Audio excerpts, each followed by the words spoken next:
Hi everybody, Craig here. Welcome to episode 23 of my 1.5 versus 6 Age of Wonders 3 playthrough series.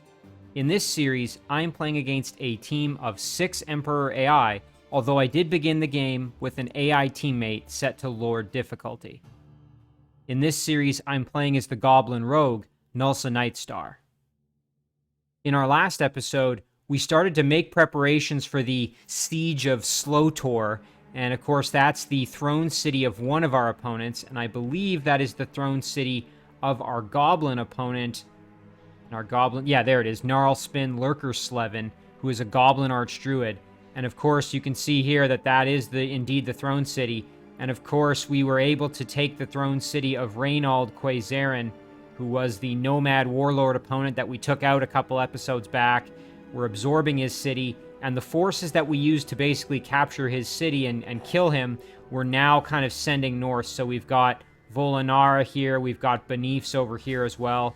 So we've got a couple of different armies that we're basically sending straight for the throne city up here. There's another city of his as well. So we're probably going to just make a beeline for the throne and see what kind of damage we can do. However, before we dive into this episode, I did just want to give a couple of quick shoutouts to a few individuals who left some excellent comments on the previous episode. The first of those comments is from Can Dennis. Can pointed out that in the previous episode, I had a situation where I had 115 extra knowledge that I was able to apply to whatever I wanted. And I ended up just picking Cloak and Dagger and basically kind of wasting it because it was going to be done in a single turn anyway. Now, what Can is pointing out, and this is always a good reminder, and I have a really bad habit of forgetting this, is that you can actually bank that extra knowledge. So let's say I had picked Off the Beaten Path, just as an example. I could have used my 115 extra that I had sitting kind of right here next to my income per turn, applied it to Off the Beaten Path, and then immediately switched over to something I actually wanted to finish off researching. So, for example, I could have picked Off the Beaten Path, and then switched back to Cloak and Dagger. Cloak and Dagger would have still finished in a single turn, but that extra 115 would have banked into Off the Beaten Path, so that in the future, Off the Beaten Path would only cost 5 knowledge, meaning that if I got any extra out of a structure or a reward, I could apply it and have that done. So just remember that you can bank the knowledge, and I always forget that. So big thank you to Can for just a really good reminder there. Also, that's a good reason to wait to pick your research until the very end of your turn as well. That's come up in multiple playthrough series that I've done, where just a really good reminder to always try and wait till the end of your turn, because that allows you to kind of maximize the usage of your knowledge income. The next set of comments here is from Insert Username.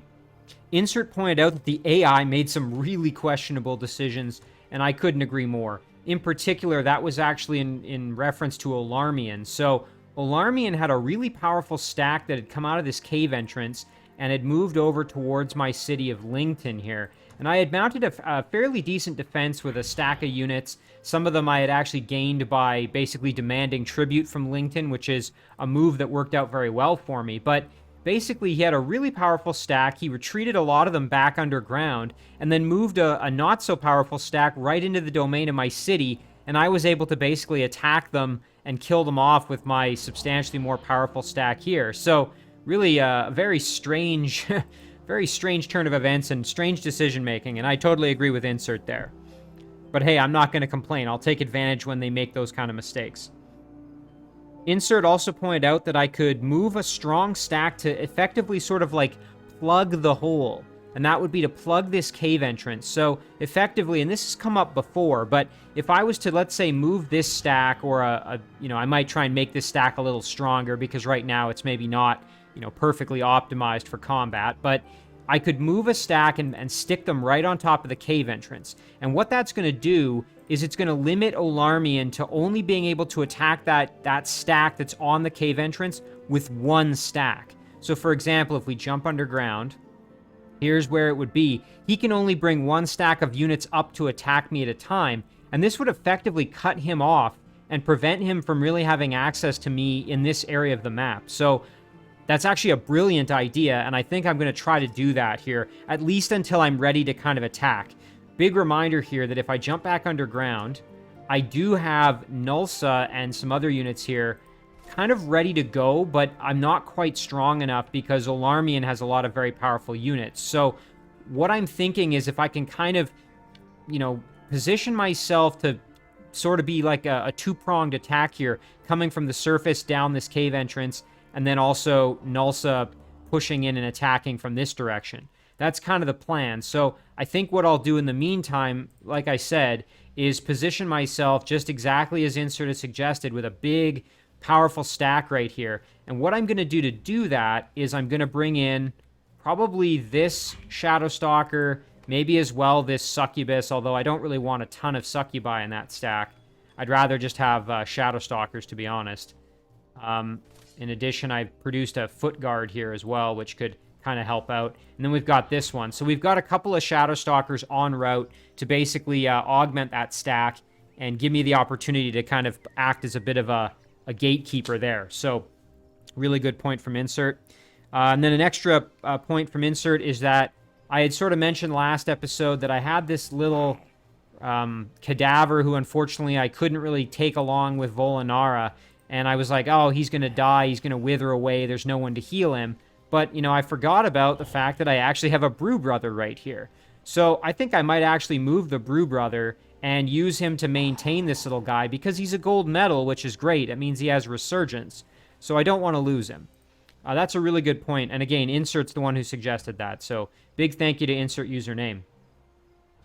The next set of comments here is from Albtrom. Albtrom pointed out that, and this is something I've mentioned as well, but I need to make sure that I get floating with Beneaths here kind of as soon as I can. And there's a few reasons for it, but the one that Albtrom pointed out that I hadn't really considered is that will also give Beneaths the ability, so if we look here, next level up, we can grab floating. There it is. What this will also do is that we can cross the walls of a fort or a city if we're attacking, and then we could, basically sit on the wall and blast our Frost Breath, which is buffed with Inflict Stun right there. So really good suggestion there from Albtrom. And that was kind of my plan anyway, but it does give me an extra strategy that I hadn't really thought of using. Albtrom also suggested that I could actually start spamming settlers from my throne city. I had kind of done a little bit of this already, but we're at a point in the game now, you can see here if I jump up. Yeah, we've got a settler right here, Goblin Settler. Actually, this one is ready to move, so we were going to head over this way, so let's keep doing that. Yeah, there we go. And then, you know what? In our throne, I think we are going to do exactly what Albtrom is suggesting. And there's a good reason for it. So if we look, our population is almost 30,000.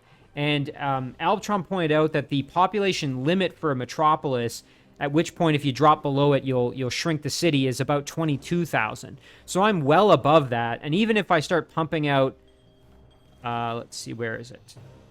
Pumping out settlers, that's going to cost me 1,800 per turn. But I have almost 800 coming in per turn as well.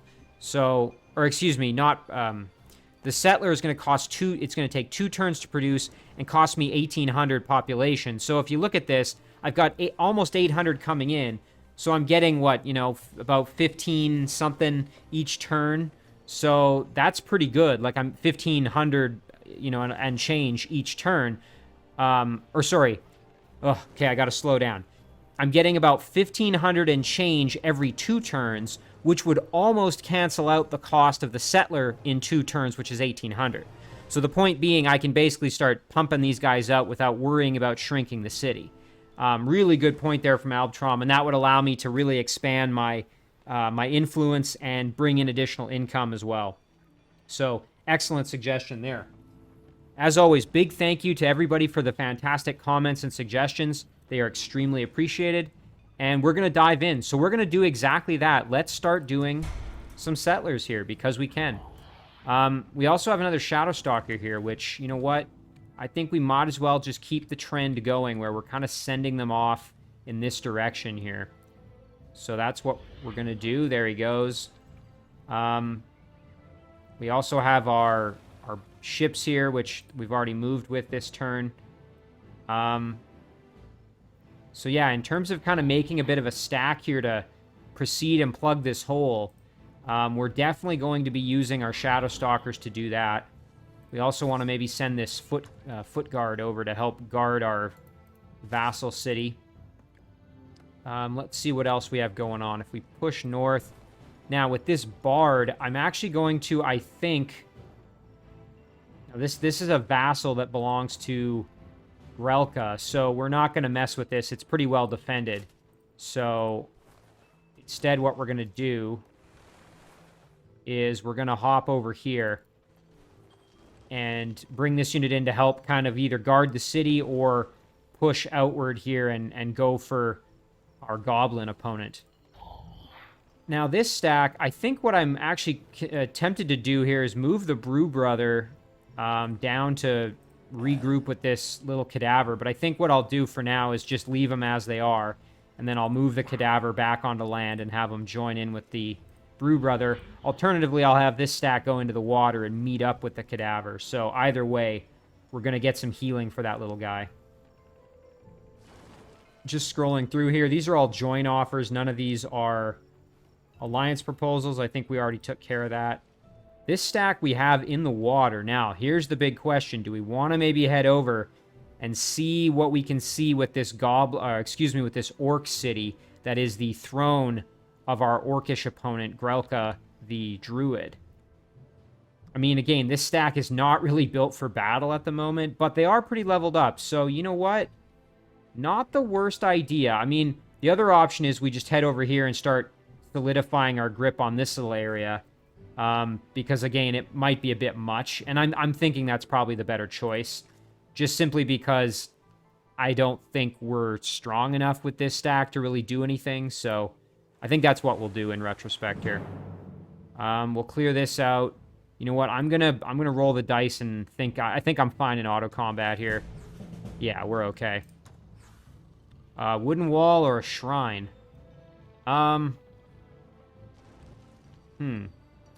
I'll take the wooden wall. Ooh, actually, you know what, though? That would make it harder for me to drag out the battles if I get attacked by roaming units. So, you know what? We will do the shrine. Even though the wooden wall is actually more expensive, I think this costs 100 production versus this only costs like 75 or something like that. But in that instance, I will take the shrine. Yeah, so that does cost 100. And the shrine costs less. But knowing that I only have that one unit guarding the city, I'm going to do it that way. And then, you know what? We might as well just keep on trucking here. And we can clear this out next turn. Okay, what else do we have for unit movement here? This little guy. All right, so he can help to guard this goblin settler and guard the city once we decide to put it down. Now, we're going to have to make a decision about where we want to actually plant our city. So just zoom out a little bit. I'm thinking probably near in the wetland area around here. Maybe kind of right on the water's edge. That would allow us to grow and potentially encapsulate some of these aquatic structures up north. And also the Ancient Ruin, the Shrine of the Skull Lord. The Great Farm's going to help with initial growth. And then the Haste Berries will help as well with additional production. Not to mention this trading post for the gold income. Of course, we have to watch out because we have this pirate's nest that we haven't cleared out. So that's going to be a bit of a pain in the butt. Alright, Issel, we're working on an assassin to help with this stack, so yeah, we're not going to do much there. So yeah, this little guy, I think what we'll do is we'll just kind of head up here and just chill right out. And yeah, this stack, we're going to wait for another unit before we start doing anything wild and crazy. Okay, now we have this army, and I was actually going to move them over just to double check if this Heart of the Blight has been cleared out, because if it hasn't, I think I'm actually going to maybe put a goblin city in and around here to take on some of these gold structures, gold mines and trading post, and then the Heart of the Blight as well. So, not to mention we've got a tomb here. So, we could actually clear out the tomb while we're moving through. Not the worst idea.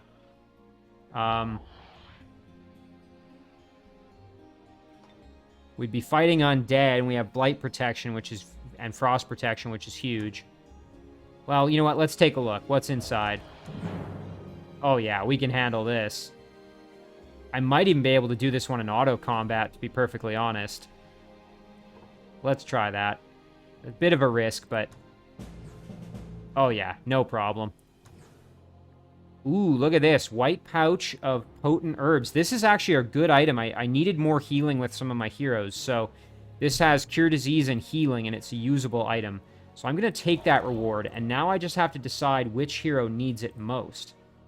I'm actually thinking Volanara could perhaps use it, because right now she only has heal undead. She doesn't really have any way of healing the rest of her units. Just double check. So Nero has 2 healing abilities, Nourishing Meal and Heal Undead. Thankfully, both of which apply to undead units. Zhang is leading undead, so really only needs the undead healing. Equip that when it gets there as well. Gnulsa has healing already.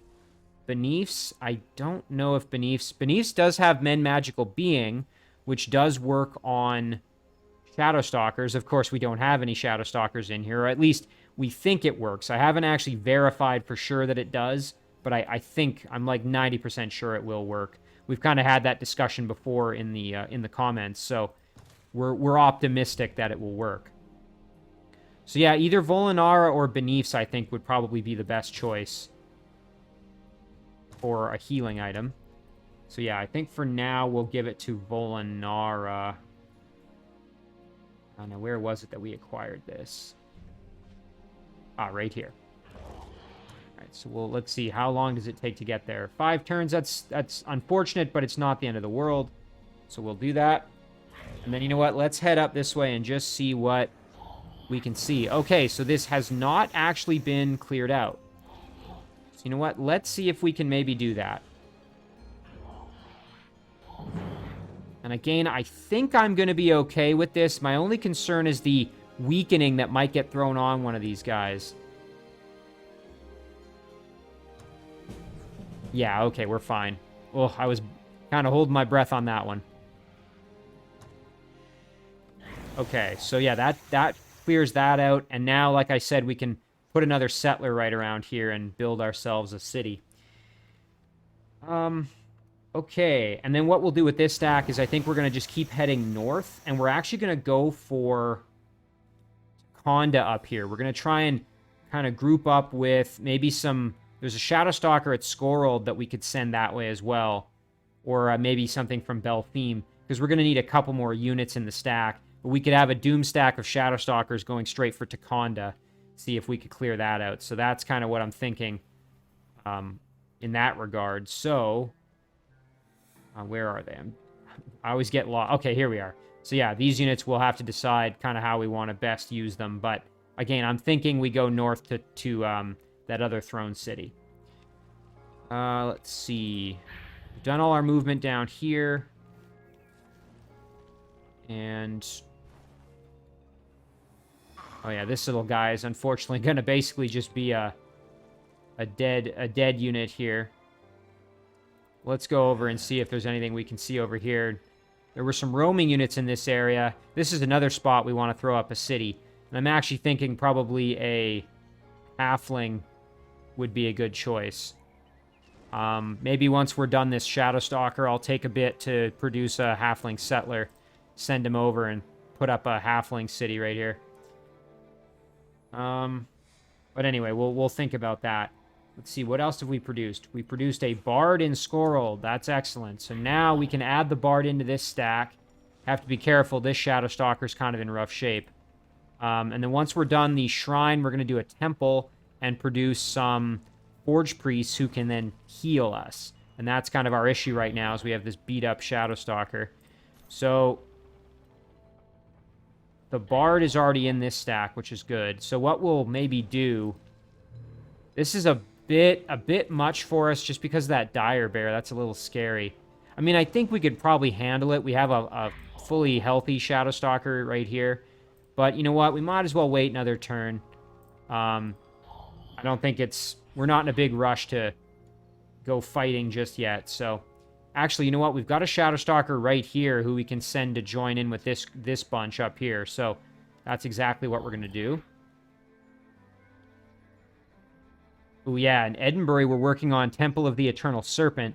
This will allow us to produce some Feathered Serpents, who are basically floating units that can provide healing to our Doom stacks of Shadow Stalkers, which is going to be very, very good.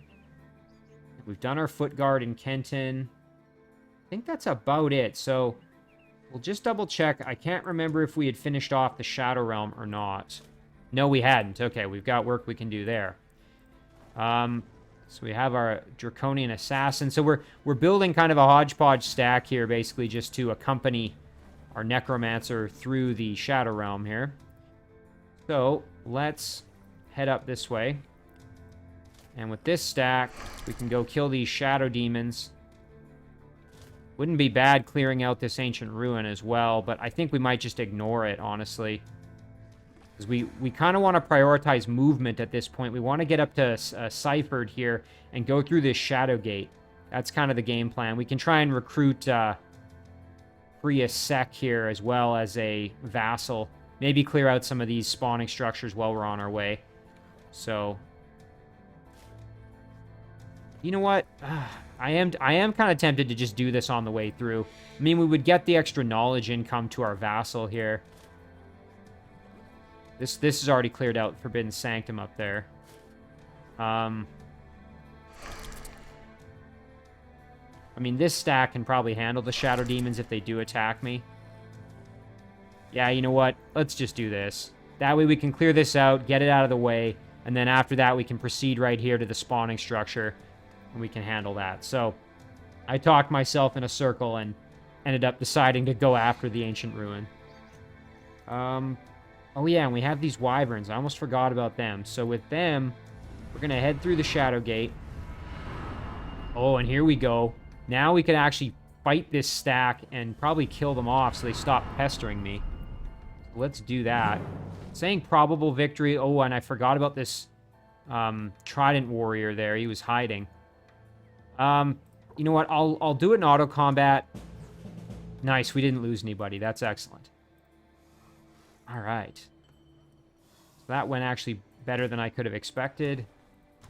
And yeah, we're just jumping around. Oh, and I almost forgot we have this stack as well. So I was heading over to maybe start trying to get over to this Pirate's Nest with this group. But I noticed that we've got some units down here that need to be killed. Frigates and a galleon. We've got 3 galleons, a very badly damaged builder, and a lizard man. So you know what? I'm going to ignore them because last time our builder almost died, and I actually am a little concerned that they would try and just basically kill off the builder. So maybe they'll leave me alone. If they fight me, I'll have to just deal with it. What else we got here?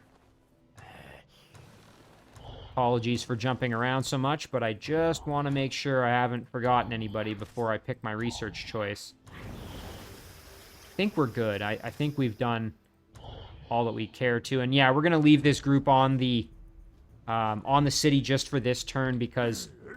Oh, I almost forgot. We have this guy. So literally, as I say, oh yeah, we're good. Here's another example of a unit we haven't finished moving. We can head down and make contact with this goblin city here. And it's good that we're in the water. We can just keep on cruising. Anybody else? No. Okay, we're good now. So now let's pick some research. Let's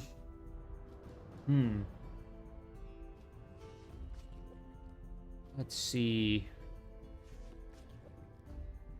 Just looking at my options here. Greater Disjunction would probably be useful, but I think I'm going to go Cruel Backstab. This will give irregular and infantry units backstab, so we'll grab that one. Let's go to Ding now and do our production. We'll do a galleon out of there. Ding is basically just going to be focused on building galleons. You know what? We might even just do this. We'll just keep them coming. Up to Kenton. Kenton is also one that was using to make galleons, but in the interest of kind of what's going on, I think I'm actually going to redirect my production focus to...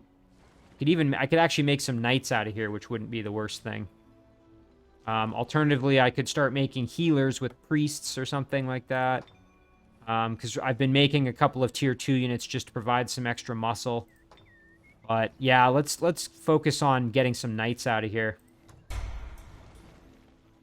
All right, and Gnulsa. Oh yeah, okay, Gnulsa can go. So my plan with Gnulsa, because we don't have enough military force right now to take on Alarmian kind of straight up. So instead, I'm going to use Gnulsa to try to just recruit extra units using her charm ability and control undead. So we're going to just head down like this. And now, hang on. Can they take one more step? Okay, they cannot. So what we'll do is we will engage this battle. And you know what? We're actually going to do the battle. No mercy. And the reason is we want to try to recruit some of these units.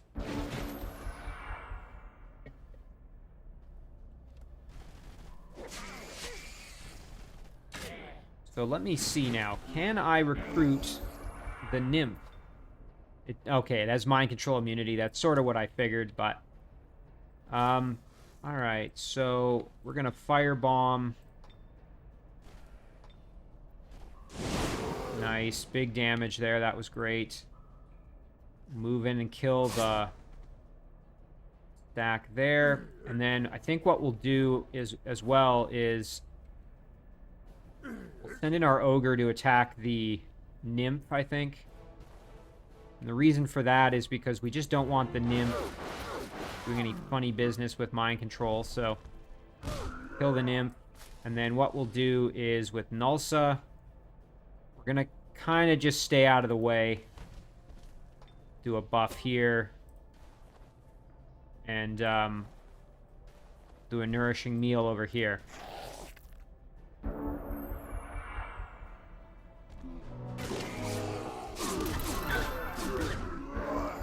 Okay, that takes care of that. So now, let's see. Can we do a charm on this guy? We can. Alright, so before we do that, throw on a weaken. Improve our odds a little bit. Oh, resisted. Okay, well. No such luck, I guess. Yeah.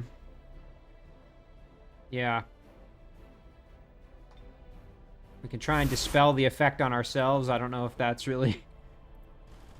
We can go like this. And then we can just get the kill. Yeah, so we'll just keep trying that, because again, that's going to be a way to improve our... Oh, and look at that, a Nightshade Fairy. I will happily take that reward. And join our other stack. And then we can go over here and try to get one of these Tigran units. Oh, okay, well, once we have the movement, we can do that. Oh, and I forgot, we have this stack as well, which is going to head down... So let's see, we can... Yeah, sure, it's only 34 gold, and they'll make peace with us. It'll be our vassal very shortly. Although, oh, were they... They actually might have been at war with me. I didn't even pay attention to that. Because if they were, I could have just gone in and actually captured the city myself. Oh, well. That's fine, too. What we'll do is we'll clear this out. I think we'll just do this one in auto-combat. Yeah, there we go. A little better at governing Draconians. Sure, why not? And then we'll head down this way. Eventually, we want to try and grab this city as well. So what we'll do is we'll head over here. We can engage this battle. Do it in auto-combat. Yep, no problem at all. Some kind of miscellaneous items. We're just going to sell those for gold. And we'll just keep on trucking down south. Let's see. We got better at governing Draconians. So either Crushers and Chargers gain regrowth, or Magma Forges in the domains of Draconian cities generate additional production. Neither of these are going to be particularly good for us, since we're really not using Draconians much. And we're definitely not going to be using Chargers and Crushers, so we might as well grab the production boost. So, okay, yeah, we were going to continue to kind of develop Beb Jun down here. So... we can fight this battle, but we also have to remember these darn spiders are out there. Oh, I'm a little hesitant to do this battle, to be honest. Probably going to lose somebody if I do it.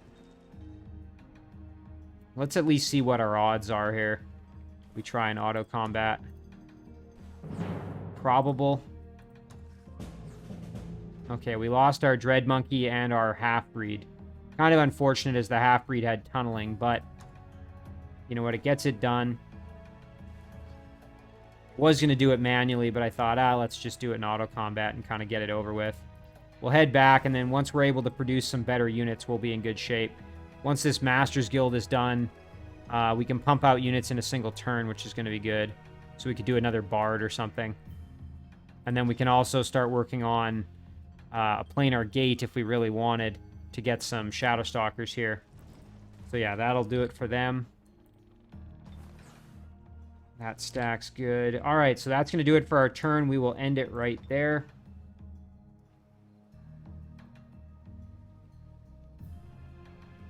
All right, so the big question is going to be, well, first of all, what's Alarmian going to do?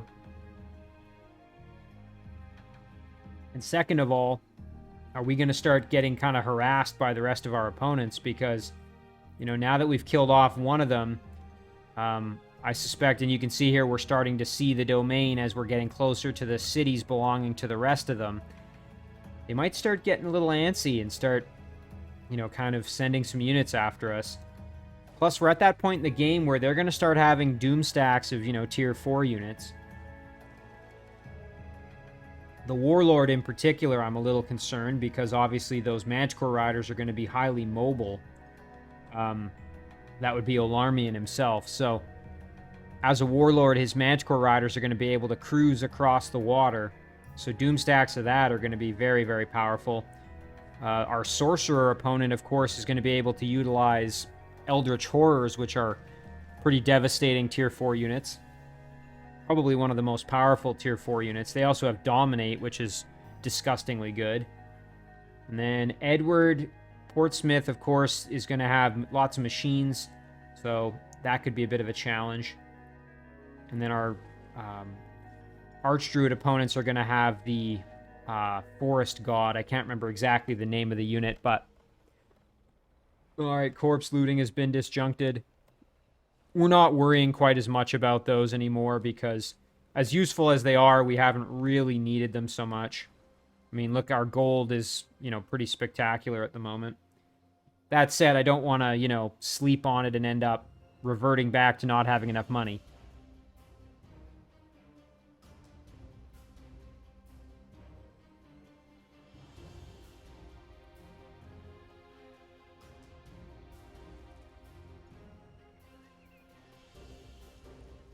So right now, the Nomad Sorcerer is going, and I still don't know exactly where she's located. Maybe, is she Tekonda?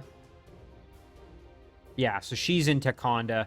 You can see the Nomad buildings there. They have that sort of kind of deserty look to them, kind of that reddish color.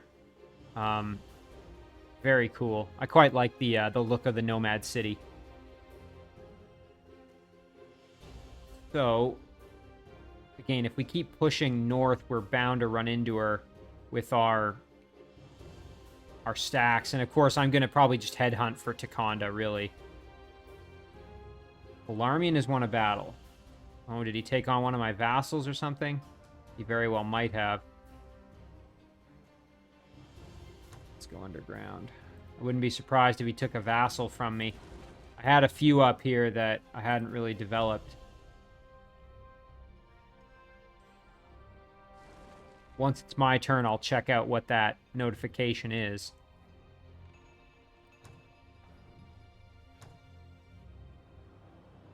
Oh, and just a reminder, Alarmian's Throne City is underground here. If I'm not mistaken. Yeah, there it is. Ambrudor. So that's going to be the target to get rid of Alarmian.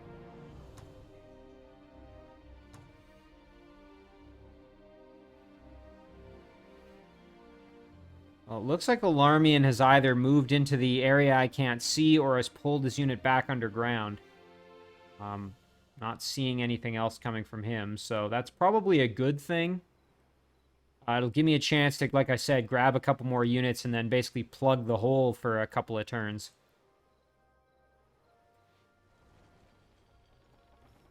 That'll kind of buy me some time on the surface here, really.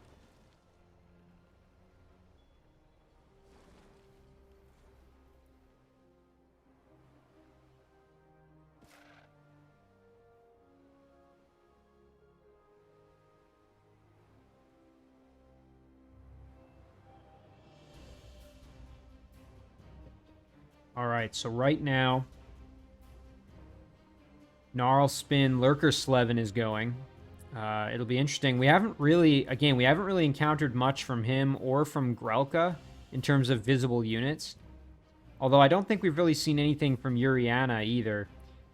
Probably again because of kind of where they are on the map. We sort of have encountered Olarmian. Olarmian has really spread quite a bit because if you look, I mean, he started up here and his units are now all the way down, and he actually is the one who killed off our teammate. Oh, in the Shadow Realm we're under attack. Okay, let's deal with this. But yeah, Olarmian's the one who killed off Larissa. So he's spread quite a bit. Probably partially because he's underground and he's kind of unimpeded. There's nobody else really underground, so he kind of can spread at will. We'll spread our units out a bit just so that we're not kind of plugged up so that we can get hit by Bombard together. Yeah, there. Now only one unit at a time is getting hit by it, so it's beneficial for us. Step up a little bit. Oh, big damage there. Very good. Step up and should get the kill. Yep, no problem.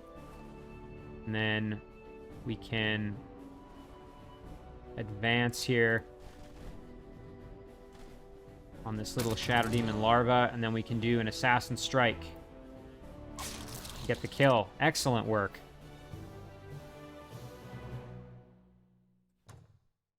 So we'll zoom in. So that was that Shadow Demon little stack there that I had said might attack my hodgepodge band of misfits here.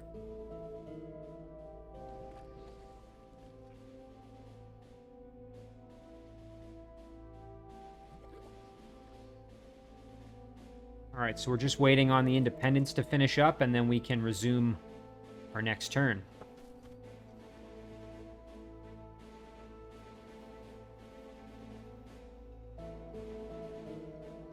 Okay, looks like we met an outpost.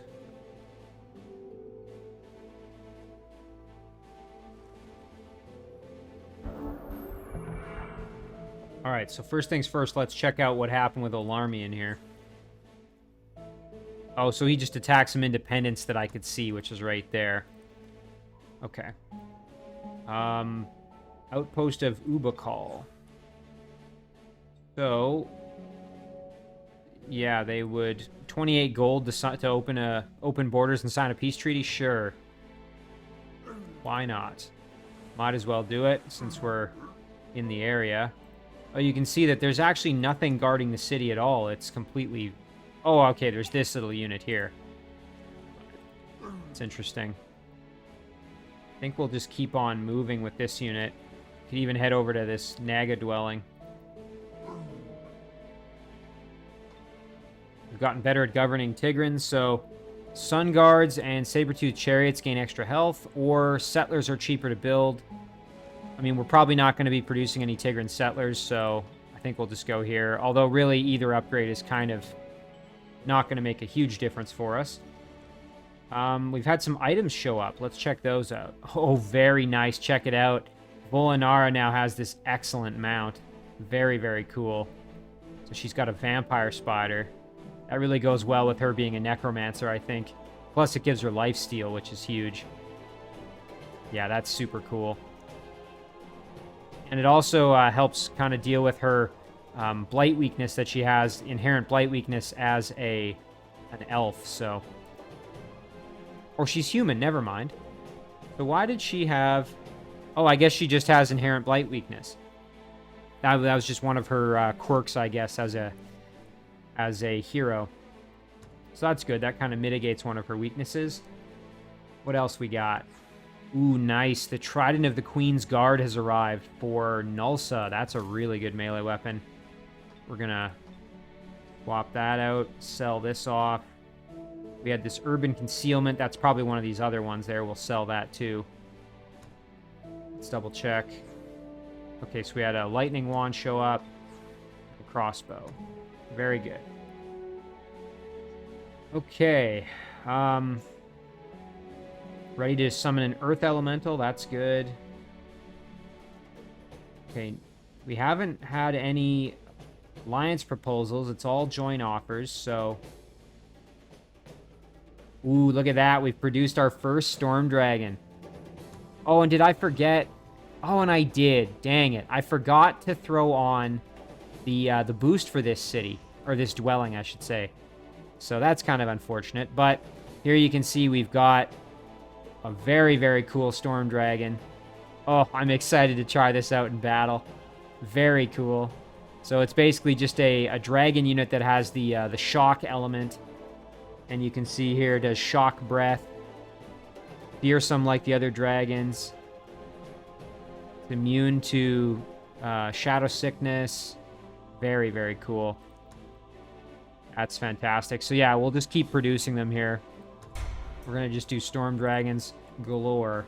And yeah, we need to get spiritual freedom onto this city to actually get the benefit there. Because right now, we're not actually really getting that benefit.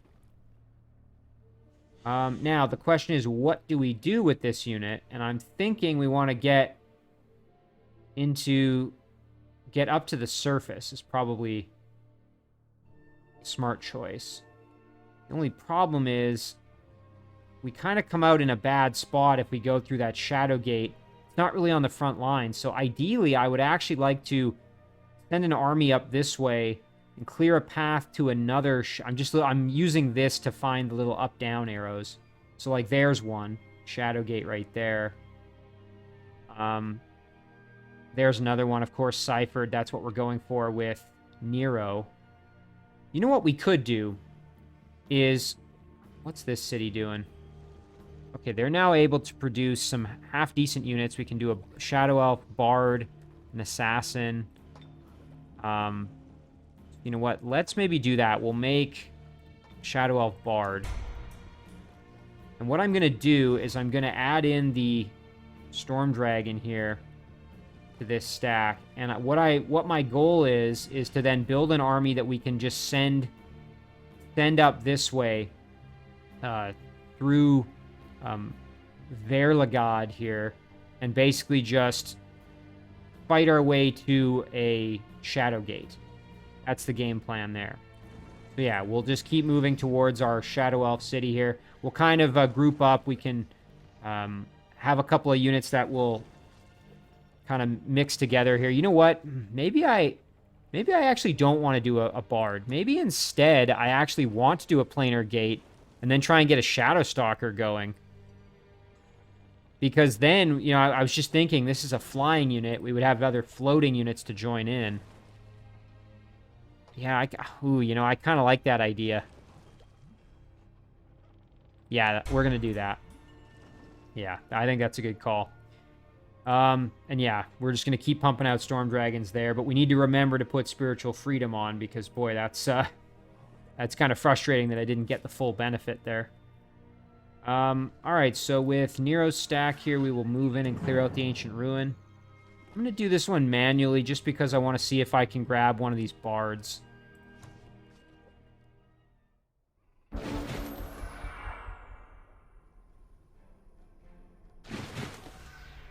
Okay, we're going to drop a heal on the Banshee.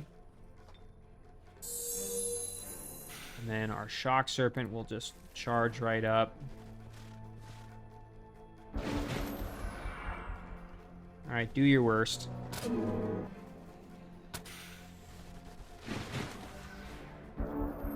Nothing to worry about there. And then, let's see, we also have Nourishing Meal, which we can throw onto our Pony Rider there for some extra health. Now, the Shock Serpent can basically just go kill the Bard. And then the Pony Rider can chill out right there. The Deathbringer can go there. And then our Banshee can step up.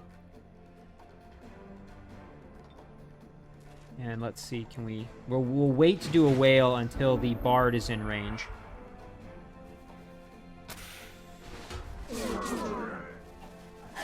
Nice kill there from our Deathbringer. So let's see, can we step over? Yeah, now we can hit both. Nice, we got a Despair on the Bard. That's helpful. So Nero can advance over and then Shadow Step in and attack the Bard, so that's useful. Let's go in behind the Berserker here. Nice kill and a Ghoul Curse, very good. So that's exactly what we'll do. We'll step over. 66% chance. Okay, immune. And then we'll just get the kill there.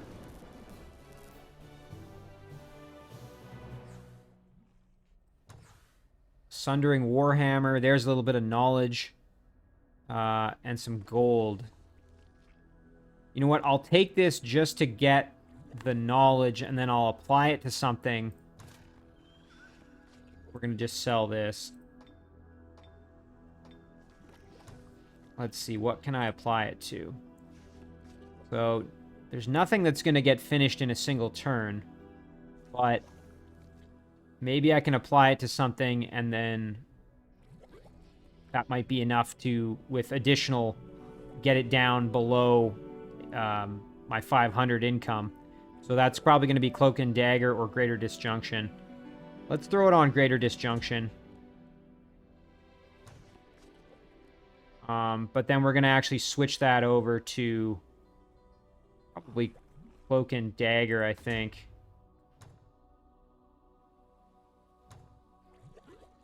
Anyway, we'll figure out our research choice later. Okay, yeah, so we've got this little guy. He's going to join in with that miscellaneous stack. We'll clear out the Shadow Demons here. I think we can probably do auto combat without any trouble. Yeah, we're fine. Ooh, Piercing Lance of War. That's not a bad item. I can't remember what Nero has for a melee weapon. Let's just sell it. Let's see. What did he get? Oh, you know what? That would have probably been better than what he had, but that's fine. Now, we have this... Yeah, and unfortunately, it hates our alignment. I was going to say we have this Shadow Demon Harvester, which is really nice because it can make Shadow Demon Larva, but of course, it's dedicated to evil and has horrendous morale penalties, so we are going to dismiss this unit. Alright, so we'll probably clear out this watchtower on our way through.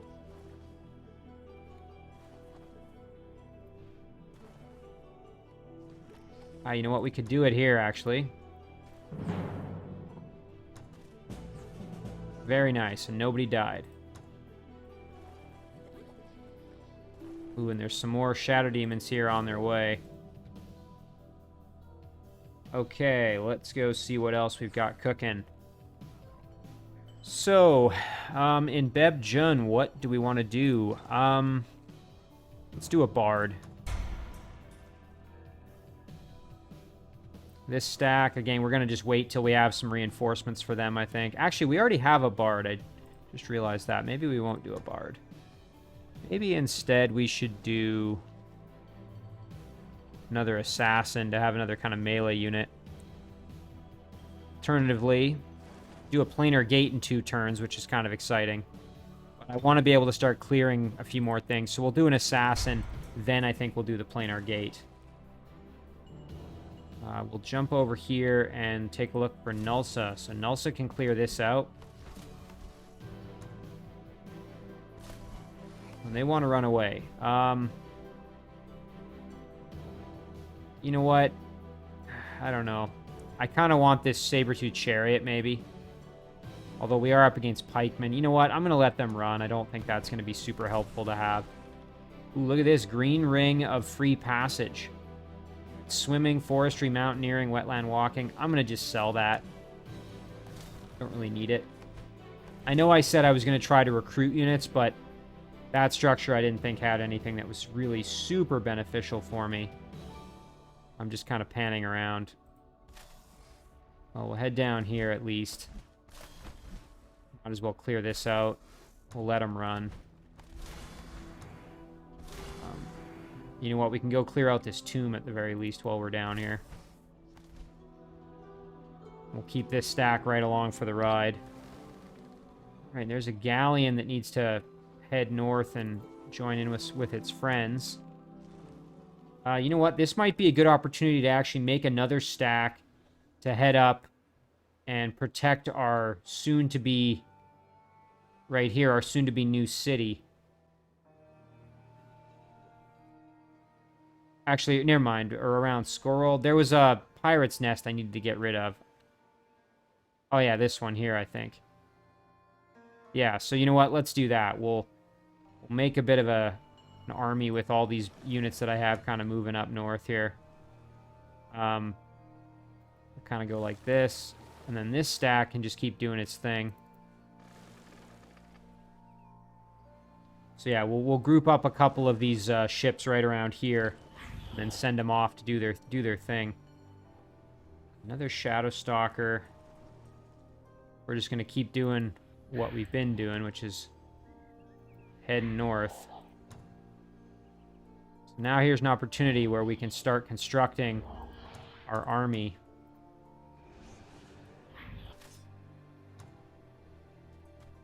You know, it's already pretty powerful with what we've got.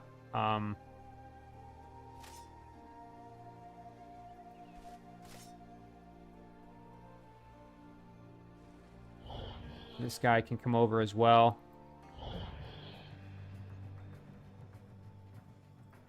You know what? Let's add in the Outrider. And then, yeah, next turn we can go sit on the cave entrance and just kind of solidify our position a little bit more before we commit to full-on attacking. All right, so now we've got a situation here to sort out with Beneaths and with Volinara. So first things first, let's attack this structure and get our movement. Although, I mean, we're already full movement, but we can at least... we'll do it manually. We can clear it and get our full movement back, so we're not wasting anything to do it.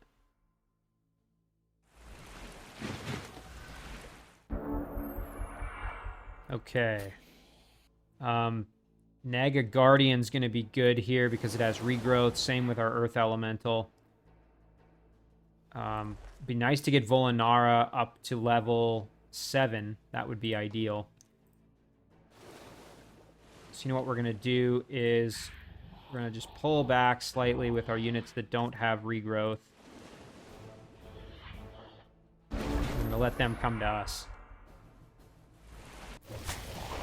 Oh, there's beastly amounts of damage there. And then meanwhile, Volinara can get the kill on the mermaid. Perfect. Oh, you know what? We can step up like this, do a shadow step in behind, get the flank kill.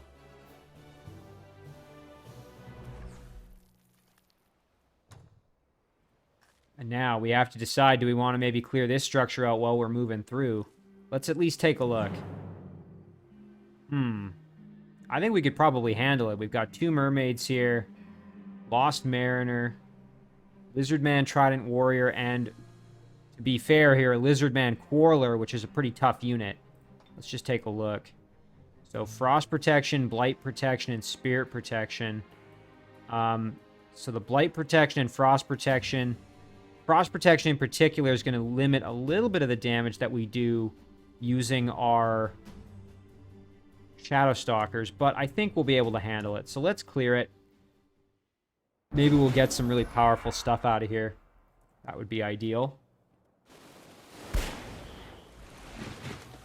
I don't think we're in a big risk doing this battle, so not too concerned. And we'll double check here. What does the Earth Elemental have? Okay, the Earth Elemental does have Blight weakness, so we'll just have to watch out for that. Shock weakness as well. I think the only one that does a bit of Blight is... Actually, no, I don't think any of them really do Blight. No. Alright, so we're fine. Alright, Naga Guardian can step right up. Earth Elemental as well can kind of step up to tank some damage. I'm going to keep Volinara. Actually, Volinara does have Resurgence, so I don't have to be as conservative with her.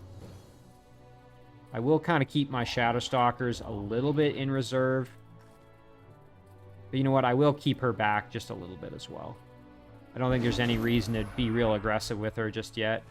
We'll let my units with regrowth kind of tank the damage. Okay, so that unit was seduced. That's actually fine. We just have to kill the unit that did the seducing, which is this mermaid. So it shouldn't be all that challenging if we just do this. Yeah, there we go. Now we've got our Naga Guardian back. Kill off that mermaid, or at least be very close to getting the kill. Yeah, we can get the finish here if we want. You know what? Let's do that. There we go. And then we can flank the Quarreler. Ooh, and get the kill there. Big damage. Very nice. And then, you know what? Let's kill off the Trident Warrior as well. Nice level up, too. Ooh, little pistol damage, but we just used Regrowth and we're fine. We'll even use Slip Away just to get our health back. Now, Volanara, we can do a Greater Webbing Touch. Very nice. All right. And you know what? That's going to give us a chance to let Volanara do some more damage.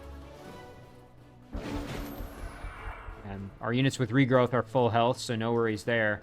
So yeah, now Volanara can just have at this Mariner. Perfect. More experience for her.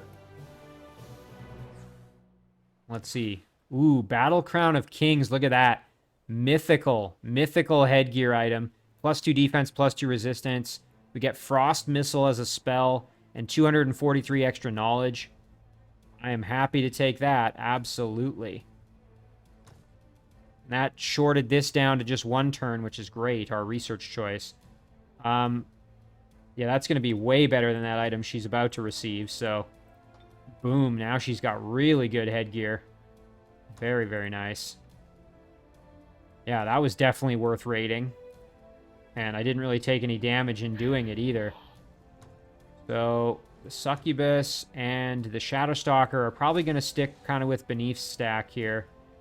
Again, we really need to get Beneath's floating, but that's going to be a little bit till we're able to do that, unfortunately. So, in the meantime, I want to get Beneath's into the water along with her stack. So what we'll do is we'll send the Shadowstalker and the Succubus to kind of escort them. And what we'll do with this little guy is we'll have him kind of move along here. Meanwhile, the Brew Brother can jump in with this guy to heal him, basically. So, that's the game plan. Alright, so now with Volanara, we don't want to get overextended necessarily, but at the same time, we do want to proceed, so let's get a little closer. Yeah, so this city's not particularly well defended. We could definitely siege it and probably take it without too much trouble, but might be better to just go headhunting straight for the throne. And at this point, that's kind of what I'm thinking, so I think what I'll do is I'll head over like this. Ooh, and look at that. So there it is, the Horned God. Ooh, and you know, I probably shouldn't have stuck right to the coast like that, because now I could get attacked by some of these units. But, so there's only one Horned God, so I think we'll be alright.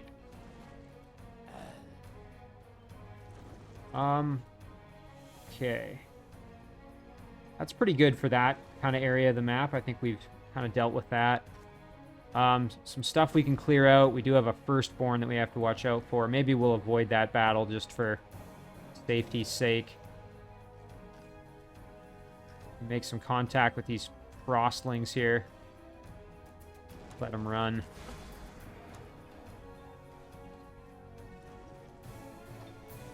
Sure, we'll sign that. And then they can open their borders. We can recruit them as vassals in the near future. I'll probably head down and go for this, I think, is going to be the plan. The spawning structure, that is, when I say this. Okay, yeah, we're working on a siege workshop here in Leandris. That'll improve our production capability. It would be nice to improve the growth of this city as well, because, of course, as elves, we have a lower growth in this city, and it's obviously quite small. We could expand the growth a bit more. We get the Great Farm, which would improve the growth. So, what else we got? Yeah, we got this stack here, kind of still doing its thing. We'll just avoid this little unit for now, because we don't want to mess with them. And then, fastest way to get over here, we'll just follow up north, basically. Alright, these Shadowstalkers. You know what? We could head for that dungeon while we're kind of on our way. I think that's what we'll do, actually. We'll head up for the dungeon. We can clear that out while we're heading north. And clear out this haunted boneyard. We can kind of clear out structures on our way there and then proceed straight for the throne of Throne City Ticonda, which belongs to, I believe, Urana, as I had discussed previously. And what else did we finish producing here? We've got... Right, okay, Edinburgh's now got this Temple of the Eternal Serpent.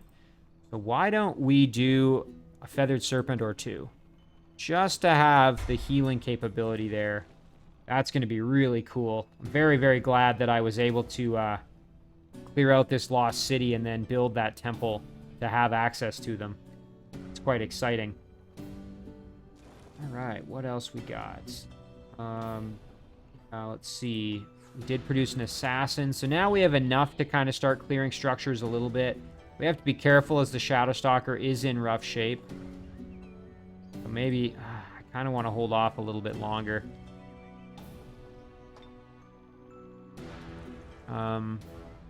We don't really have any way of getting healing over here easily.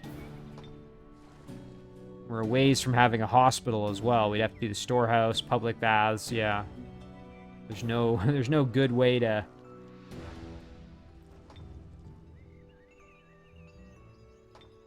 Speaking of which, let's do a storehouse just to improve the city growth. We'll leave it for one more turn, let him heal a little bit more. All right, now our settler. Let's figure out where would be sort of the optimal position. I'm thinking like right around here is probably not terrible. I'm maybe even right on the water, kind of like there. You know what? Let's go right here and let's just, you know what? We'll grab the extra movement and then we can kind of play around with where we want to put our city. So if we go right here, we'd be right on the bridge, and we would have the benefit of the haste berries and the farm right from the get-go. Yeah, you know what? I don't hate that. A little bit close to that dwelling, though. That's the only thing. I think we could also alternatively go up here and be a little closer to these aquatic structures. But I think staying in the blighted area is probably going to be a little bit smarter. And these cities will grow quick because they are goblins after all. So you know what? Yeah, let's go right here. Rock, sure. All right, there we go. So now this little guy can guard that for a while.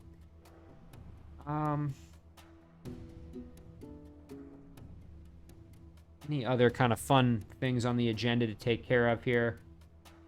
Suppose we could do underground stuff. We've already done Gnulsa. Now this group we need to figure out. All right, so we can go clear out these pesky undead. And there we go. And then we can make contact here with these orcs. Oh, and they want to be our vassal right away. Absolutely. Happy to accept. Grab the gold while we're here. You know what? We can even go clear out some of these structures since we're in the vicinity. Yeah, this is a great vassal to have. This would be one I could bring in, and here's another dungeon and an orc city. So another option where I could actually bring the city into the fold and start producing shock troopers out of here that have the benefit of the slaughter pit upgrade, and they would get killing momentum and extra physical damage, which would be pretty devastating. Hamlet, we've been producing succubi here, and it's actually been going pretty well for us, so I think I'm going to just keep that going. And this succubus we're just going to send that way. Wyverns can actually join in with that succubus. We can get them involved. We have to decide as well, where do we want to summon that earth elemental? Kind of thinking maybe alongside Volinara just to provide some additional protection. I mean, it sucks that, you know, we're not going to get the spiritual freedom boost, but I would rather have the unit here to help out Volinara.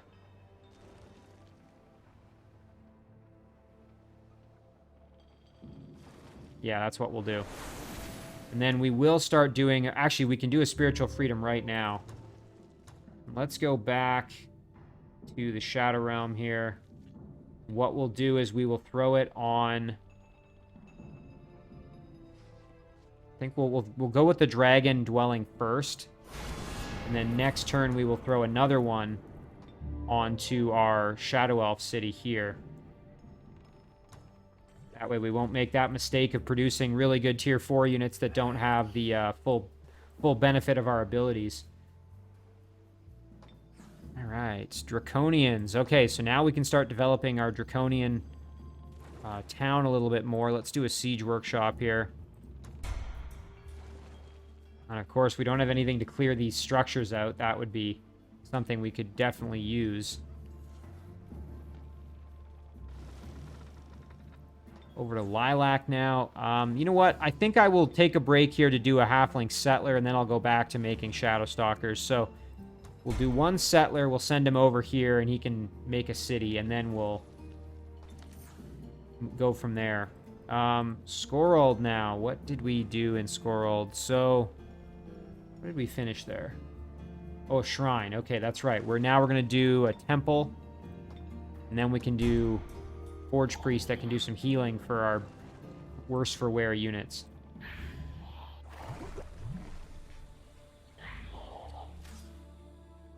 Okay. These guys can group up here a little bit. This one is kind of heading over this way as well. Got our Bard up north here, so let's see. Our Bard can head over to the city, I guess. That'll do for now. Underground, we can... Well, I think we're going to stay right where we are, actually. Oh, and I almost forgot. We have Zhang and the undead forces that are underground as well, so... This is a great opportunity, actually. Maybe we could go clear out this ancient ruin. Let's take a look at what's in there. We might actually be up to the task. Oh, yeah, we can handle this. And this is one of the only times you're going to see undead that are dedicated to good. And that's, of course, thanks to that spiritual freedom. So, yeah, there it is, dedicated to good. Which is hilarious because, of course, you know, the undead are supposed to be evil. Okay, let's move back with our casters here. Try and curse the troll to reduce movement. And we'll do the same to the spider baby. I was actually hoping that would land the curse rather than not land the curse. Alright, so let's bail out our... Well, we don't really need to bail them out, but we'll get some kills with our casters here. There we go. And our cavalry can... Again, we just want to defend our casters, basically. Make sure that they don't take any unnecessary punishment. You know what I'm going to do is I'm actually going to use this caster to turn the troll around. So we'll go up here, flank the troll, drop a nice big juicy heal on our cavalry, and then beat the crap out of the troll and get the kill. Oh, look at that. Nice level up, too, for our Wraith King. Ooh, look at that. Gold medal, gold medal. That's fantastic. What's really nice, too, is that these get lesser reanimate undead. And so if this Revenant Cavalry were to die, they can revive it once they're at gold medal. Numbing Hand of Winter's Hex and some knowledge. This is a usable item that does give Freezing Touch, which isn't terrible. I think I'm just going to sell it, though. Alright, what next? We could go up and clear out the library. That would probably be a decent idea. We could head south and start clearing out stuff around our other city here. Again, once we've cleared things out around the cities, we'd probably want to absorb them. Of course, we need to clear out these spawning structures up here too. So let's do that. Zhang. All right, I think we'll deal with Zhang, and then we'll probably call it an episode. So we'll grab our lucky boost here, and then you know what? We're gonna check out this lost city. Not a guarantee that I'm gonna do it, but we're gonna at least check it out. Just panning over to see what other options we have as well in the area. All right, what's in here? Okay, so we've got a glutton who's going to be a challenge, and then also a Naga matriarch and a feathered serpent. So, yeah, this is pretty tough, but we do have a Wraith King, which is extremely powerful, and we also have a Deathbringer, who unfortunately is not very leveled up. Our cavalry is pretty strong, and Zhang is pretty decent as well.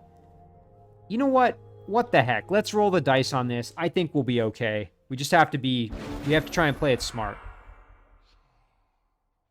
We also have to hope that the glutton doesn't, you know, eat anybody, basically. That's always a huge concern. Okay. Obviously we don't want our casters getting in any trouble. So, ooh, and you know what? We can do a nice big weakening blast here, which wouldn't be so bad. Of course, Zhang, I can't have Zhang die because he does have explosive death, and he doesn't have undying yet. So let's retreat our cavalry, or excuse me, our caster back. And then, you know what? I'm gonna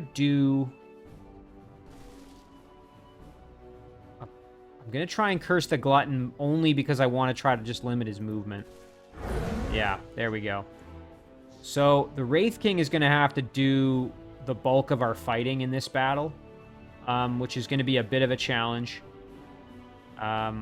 Nightshade Fairy is going to have to put in some work as well, I think. Do a little bit there. Move up, and we'll just park the Wraith King in defense, because again, he's going to have to tank a lot of damage. Now again, Zhang, I don't really want Zhang getting into the action too much. So what I'm going to probably do instead is start using Stiffen Limbs with him. So we'll retreat Zhang back a bit. And then we'll throw on a Stiffen Limb. And I think we'll put it on the Glutton to start. Our Deathbringer, we also don't really want getting too far in there. Cavalry, however, can step up and get involved. Oh, and I forgot about that regrowth.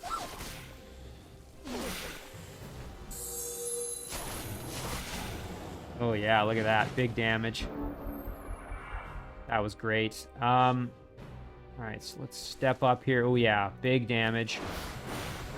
Very nice. And then, you know what? We should be able to just get the melee kill here. Perfect. Now, our cavalry can move in to assist us a little bit in this instance. So I think what we're going to do is go like this. Attack the Feathered Serpent for some hefty damage. We're going to Shadow Step over here. Throw on a... actually, we don't even need the War Cry. We can just get the kill outright. Very good. I'm not really worried about Ghoul cursing anybody. I'm just making sure I get the darn kills. Yeah, everybody else is kind of moved. And then Zhang here. Yeah, I don't want to fight that Slither because you can see it's pretty strong. So what I'm instead going to do is just double check my abilities. To Firebolts. They have fire protection. What are they weak against? Frost, that's right.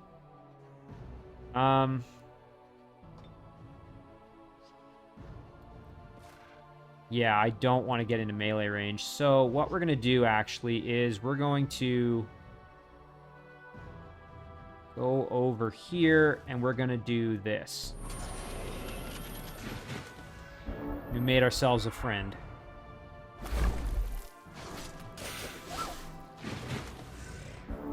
Okay, so obviously our Nightshade Fairies are feeling not so great at the moment. Yeah, let's blast the Slither here for some damage. Ooh, not quite the kill. You You know what? We'll use our Cadaver to do that. There we go. Now our Nightshade Fairy can retreat back a little bit, just because, again, we don't want him to die for no good reason. Attack the Matriarch for a tiny bit of damage. And I think we'll do the same, perhaps, with our caster. Pretty good. The Deathbringer can actually step up, throw on a Warcry, put some work in. Very nice. Immune to Ghoul Curse, of course, but we can get the kill there. And then what we'll do with our Wraith King is we will step up. I don't think the Glutton can actually swallow the Wraith King because it's an incorporeal unit, so I don't think that means it can be swallowed. So we're going to just move up and try and tank the Glutton a little bit.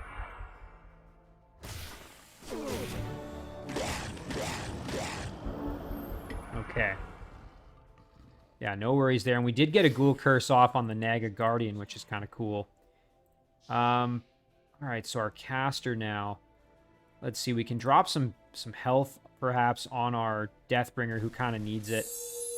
And then we can flank around like this and get the kill. Very good. Now, Zhang. You know what? We can try for a Ghoul Curse on the Glutton, actually. But do we have any abilities that would improve our odds of getting a Ghoul Curse? We have Inflict Scorching Heat. I don't think we have Inflict Despair. No. But our Cavalry does have Curse, if I remember correctly. Inflict Curse. So, we could try and take advantage of that. Eat a corpse with our Cadaver, because why not? Do a little bit of extra damage to the Glutton. And then with Zhang, I guess we could try the Weaken here. Just have to be careful. I don't want to accidentally hit the Wraith King as well. You know what? We can do some damage there. Why not? The Deathbringer, we're going to look at a 30% chance. So we're gonna leave things as they are just for now. He's gonna do some damage to the Wraith King, but I think we'll be okay. Ooh, and there's that Gas Breath. Ooh, yikes. The Nightshade Fairy's gonna die very shortly if I don't do anything. Stop it. Okay, what we're gonna do... we only have a 6% chance to inflict Curse, so... Alright, well, we'll try. Okay, yeah. Unsurprisingly, didn't really work. We can try to curse him, I suppose. That didn't work either. Alright, let's just try for the Ghoul Curse here. Nice, and we got it! Wow! That's incredible. So we got ourselves a Glutton. Not to mention we got a Naga Guardian as well. That's phenomenal. Holy. Okay, look at this. Traditional Nomadic Carafe. Life Regen restores 10 health to target friendly unit. In addition, the unit receives +1 defense and can regain 5% of its health each round in tactical combat. The ability will last until the end of tactical battle. Outside combat, this ability will heal 10 health among all valid units in the stack. Machine and Undead can never be healed. So this would be great for a non-undead, a hero leading non-undead. Ooh, look at these boots. 40% fire protection and +3 defense. Abso-frickin-lutely. Oh yeah, and Zhang could use those boots. Sure, why not? Absolutely. I mean, he just had these kind of crappy common boots, so we'll sell those. And then we'll actually send this off, I believe, to Beneaths, I think. Yeah, and it's a usable item, which is even more powerful, so we'll give this to Beneaths. Because Beneaths did not have a healing ability of any kind, really, so besides Mend Magical Being. Alright, well, really good turn of events there for Zhang. I'm quite pleased with this Ghoul Glutton. Oh my gosh. So yeah, that Glutton's going to be replacing probably the Nightshade Fairy here, I think.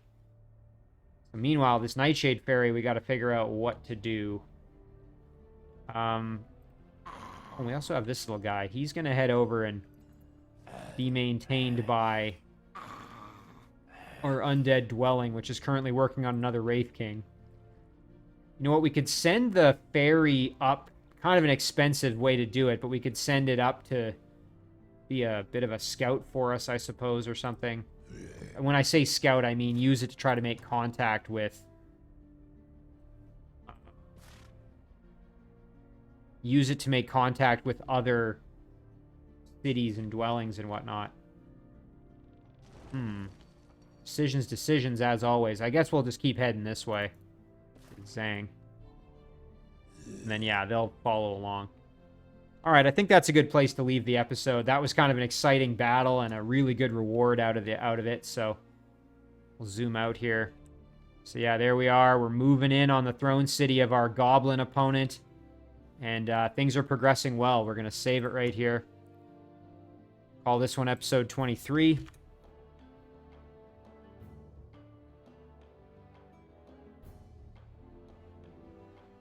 And as always, guys, thank you very much for watching. I really do appreciate it, and I will see you in the next one.